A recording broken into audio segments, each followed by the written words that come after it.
যে ন্যায় বিচার হলে কে বিচার পাবেন আমাদের বলেন? আপনারা বলেন যে আমি মানুষ, আমি বাংলাদেশের মানুষ, আমার সাংবিধানিক অধিকার এই, আমাকে দিতে হবে।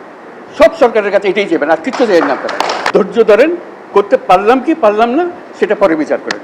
যদি না পারি আমাদেরকে দোষ দিন, এটাই হলো বিষয়।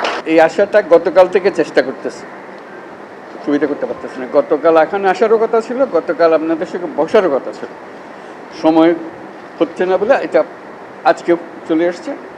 আজকে আরেক মিটিংয়ে এসেছি, সেই মিটিং দিয়ে বললাম যে এই কথা হচ্ছে কিন্তু কাজটা হচ্ছে না, আমরা এখনই যাবো।